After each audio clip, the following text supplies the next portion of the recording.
everybody, welcome back to my Project 13. So if you remember correctly, 2 weeks ago I asked all of you what you thought about a Q&A video, and everybody was like, woo, yeah, let's do it. And then you guys all started submitting questions, and man, thank you so much for taking the time and doing that. Now, my part of things, since before the holidays, it's just been nuts and just crazy. I mean, just all over the place, right? Now, I've done a few videos here and there since then. I've gotten to the Q&A video, the answers video, which this is right here, a couple times, but I deleted them accidentally. I don't even know how. I just did, and yeah, trust me, I was not happy about that. So here we go. I'm doing it again. And yeah, I'm just stoked to answer these questions. And I hope to do this again a couple more times down the road throughout the year. So, you know, throughout this year, if you have questions, just leave them in the comment section below in your feedback, and I'll write some of those down and gather them up, and then I'll specifically get to another video and ask for more questions, and we'll do another one sometime, maybe in the spring or before summer or something like that. So we'll see how it goes. But again, thank you so much. And I got them on paper here, so I'm going old school. I don't mind old school. I like old school and a little bit of new school meshed together. Don't ever want to lose old school. Slinger Jr. asks, what do I do with my devices when I'm done with them? Well, number one, if there's someone who's looking for a device at the time that I'm selling one, whether it's a coworker, a friend, a relative, or somebody off the street that I start conversations with about smartphones, I do it that way. Number two, there is a local cell phone shop here in town. I know the dudes that work there subscribe to the channel. They watch this channel here. They know I take care of my stuff. Screen protectors, cases on my devices when they come in. So if I take a device into them, they're going to maybe give me 50, 75 more bucks than they'll give the average person, the average Joe that walks in off the street, just because they know that I really take care of my things, you know, especially when it comes to smartphones. So, and I'm like that with everything that I own, you know. It's just, it's a me. I don't expect everybody else to be like, it's just a me thing. So, yeah, so that's the second thing that I would do with my devices if it would, you know, if I wanted to get rid of them after doing the unboxing and the reviewing process. Good question. Second question by Slinger Jr. How did I come up with my name, my Project 13? The word project has always been in my life. I've used that for a long time since I was a teenager. 13 has always been my favorite number. It's not a wicked number. It's not an unlucky number. It's not a bad. It's a great number. I love that number. I see positiveness in that number. Project is me. It's what encircles me. It's what I am every day as I'm being molded in this life. Whether it's being a family guy, a worker, doing this channel, this team right here. In life, it's like the Legos, the building blocks. You're always creating. I'm constantly being created into who I am, characteristically and personally. And life changes negatively and positively. And so the word project is what that is, sort of embodied in who I am, if that makes any sense. So I thought it was cool to connect that word with the 13, my Project 13.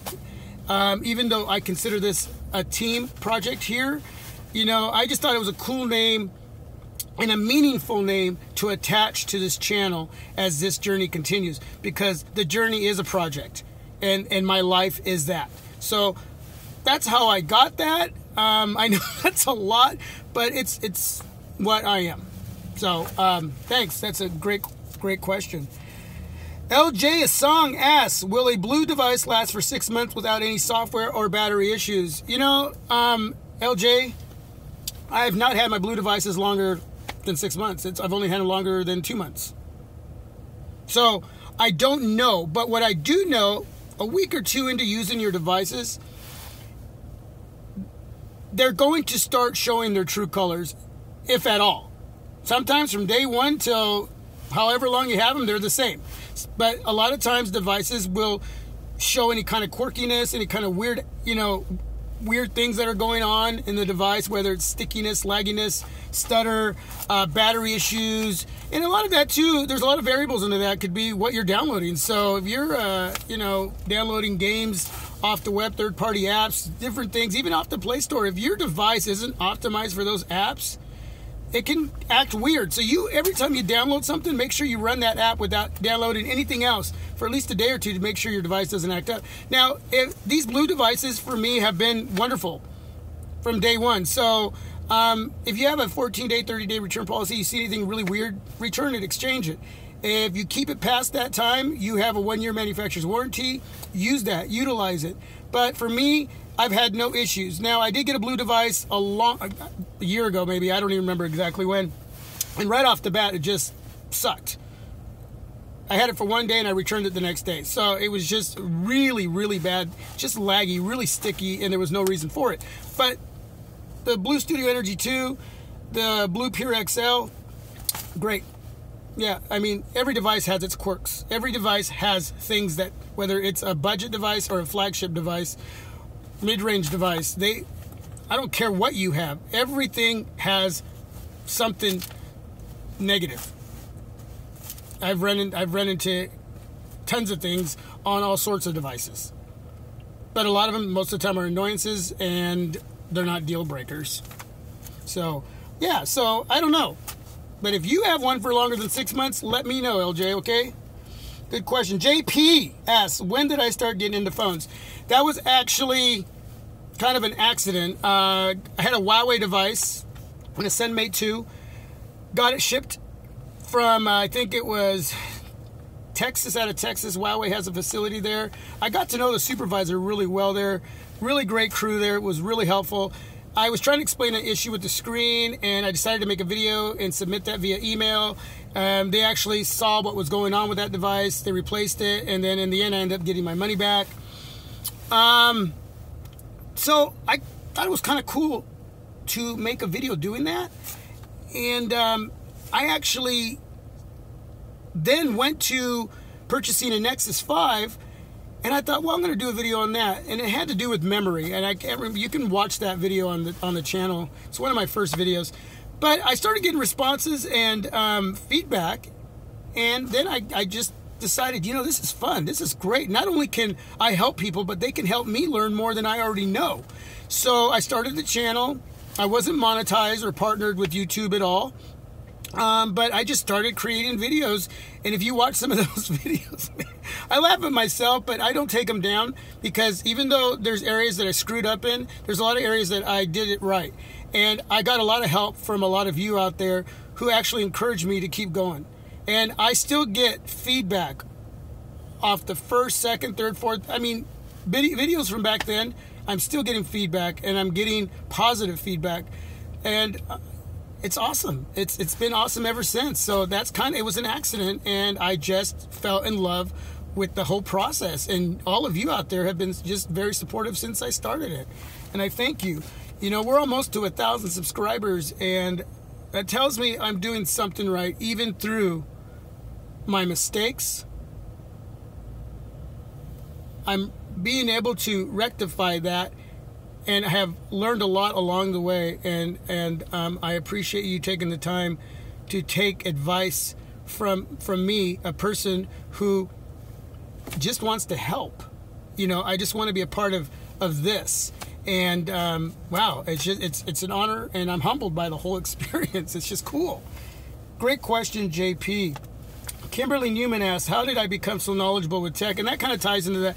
It's not that I'm knowledgeable, it's that I'm open. It's that I really try to stay humble. I really want to have integrity when doing this, and in anything in life. So listening to you, reading your feedback, if you say, hey man, you screwed up, this is what this was, or could you do it this way, not that way, because that's not the way I'm like, cool, yeah, you know what? Thank you.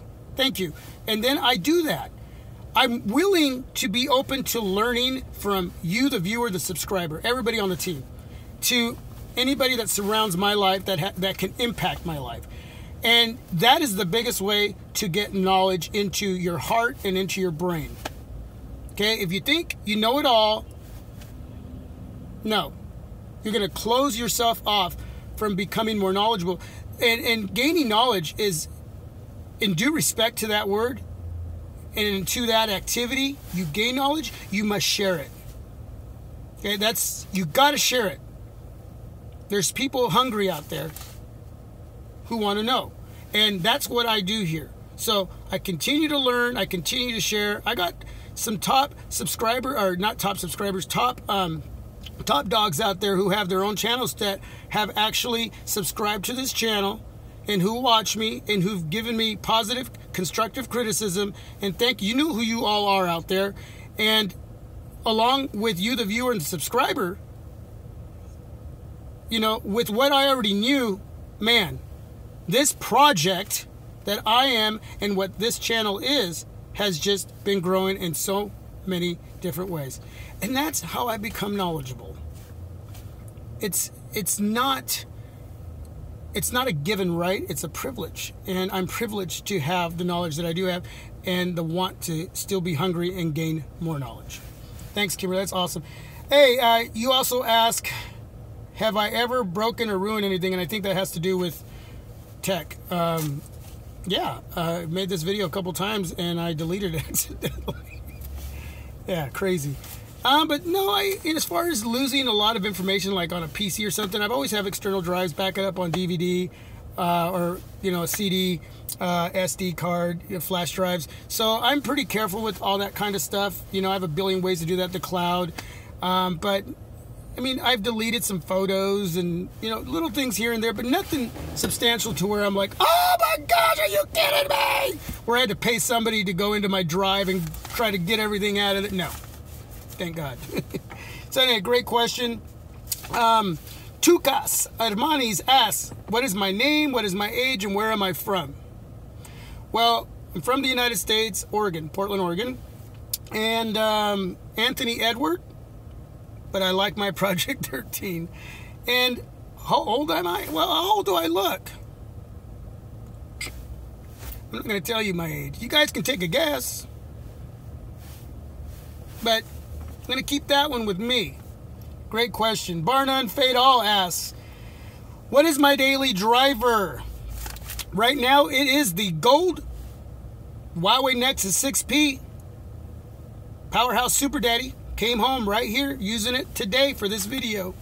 Was the Blue Pure XL. Was switching back and forth to my Nexus 6, my baby. But since the 6P came home, since it knocked on my door and walked back into the house, into my hands, that's what I'm using right now. And man, I love this device. I really, really do. Worth every penny. So that is my daily driver right now. Adam Carans from Ireland. Downside to the Blue Pure XL. Now, I made a video on this. You can watch that. I named 3 specific things. Number 1, the blue skin, even if you have a third-party launcher, is heavy over Lollipop 5.1. So the Blue Studio Energy 2 is not like that. It's more towards the pure stock Android. For some reason, the Pure XL happens to be really heavy in that area. I don't know why Blue did that, but it's cool. It's just an annoyance. It's not a deal breaker. HEVC H.265 video format, 4K video, is not uploadable onto YouTube during that process. It's just not taking that video format right now. They're supposed to work on that and get that fixed. So hopefully that will happen soon, but it's an annoyance. There are other ways of uploading those videos for you to see them, but I haven't taken the time to do that. And I may do that, I don't know. But I like doing the YouTube thing, and it's an annoyance not being able to right now. While charging, it tends to stick and lag and freeze. In other words, if you plug it in, it's got Fast Charge 2.0, and if you want to use it at the same time while it's charging, it'll, more than other devices, and there's other devices that just don't even do it. And I'm talking about devices I've had in hand. Don't do that. When I plug in the Huawei Nexus 6P here and use it, it doesn't do that. So it's kind of odd and something in the software that while it's charging, it doesn't want to be used. And if you're going to use it, unplug it, use it. But 15-20 minutes is going to give you a lot of juice, so you be patient and wait, and then you can use your device. So again, all 3 of these areas are not deal breakers, they're annoyances. So great question, Adam from Ireland. 85G Thing asks, what am I looking forward to next year? I'm assuming you mean in life and in smartphones.